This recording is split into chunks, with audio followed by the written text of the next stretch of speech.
أغلب الناس وهم نايمين بيحلموا إنهم أبطال خارقين بينقذوا الكوكب من الأشرار، لكن الشخصية اللي هنحكي عليها دلوقتي مش حلم ولا حاجة. دي شخصية حقيقية أنقذت البشرية حرفيا. أهلا بيكم، أنا أحمد عثمان، والنهاردة هنحكي عن شخصية أنقذت العالم. ولو لسه جديد في القناة ياريت تشرفنا وتفعل زر الجرس عشان يوصلك كل جديد. يلا نبدأ.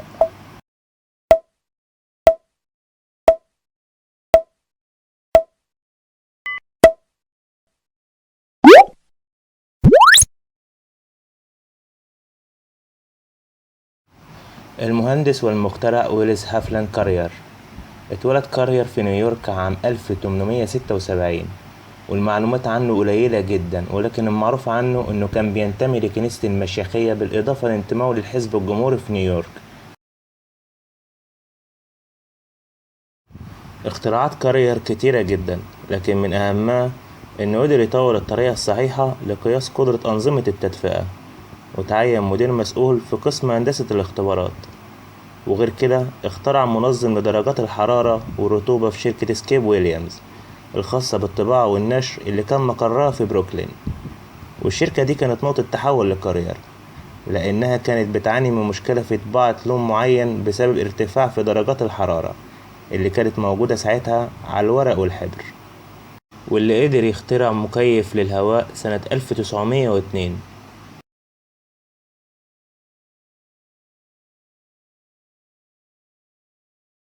وبعد اكتشاف كارير ده حصل على براءة اختراع سنة 1906، وكان دايما بيتابع أي تطورات متعلقة بعملية التبريد، مع العلم إن كان عمره لسه متجاوزش 25 سنة بس.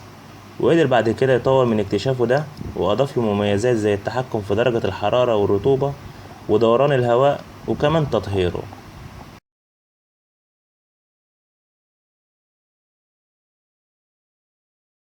بسبب اكتشاف كارير ده قرر إنه ينشئ شركة باسمه سنة 1912. بس مش ده المهم بقى إن سنة 1930 اللي دي السنة الكبيسة بالنسبة لكارير، كان في كساد اقتصادي عالمي، وبسبب الكساد ده المنازل والمحلات التجارية قللوا من استخدامهم لمكيفات الهواء. ده غير ان شوب الحرب العالمية التانية اللي دفعت الناس لفكرة الكوخ القطبي اللي اتعرضت في المعرض العالمي سنة 1939. والكوارث اللي حصلت دي كانت بتلخص مستقبل مكيفات الهواء. والأحداث دي كلها أجبرت كارير إنه ينقل مقر شركته إلى نيويورك سنة 1930. ولكن بفضل كارير اتحولت الشركة لأهم وأكبر الشركات في نيويورك. ومش بس كده، ده كمان عمل توسعات للشركة وفروع امتدت لكوريا الجنوبية واليابان، وافتتح فيهم تطبيقات تويو كارير وسامسونج. وبكده خلى كوريا من أضخم وأكبر الأسواق الخاصة بمكيفات الهواء في العالم.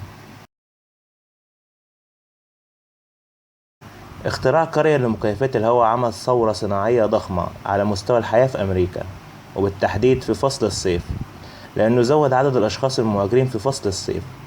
وتطور الاختراع ده وموقفش عند كده بس، بالعكس ده امتد للعالم كله لحد النهاردة. ده غير ان مبيعات الاختراع ده دخل دخل ضخم جدا لأمريكا، بحيث ان عام 2000 وصل مبيعات مكيفات الهواء ل8 مليار دولار سنويا. ده غير انه ساهم بتوظيف عدد كبير من الناس بلغ حوالي 45 ألف موظف. اتجوز كارير 3 مرات. أول واحدة كان اسمها كلير سايمور، والتانية كانت اسمها جيني مارتن، والتالتة اسمها إليزابيث وايز. وكلهم ماتوا واتدفنوا في مقبرة واحدة، وهي مقبرة فورست لون. وأنجب كارير 3 ولاد، بس بصراحة مفيش أي مصادر اتكلمت عن ولاد كارير. مات كارير سنة 1950 عن عمر يناهز 73 سنة. رحل رجل عن هذا العالم وترك لنا شيئا نتذكره به. قولنا في التعليقات هل ويلس فعلا يستحق لقب منقذ البشرية ولا لأ، وقولنا برضو تحب تتكلم عن أي شخصية في الحلقات الجاية.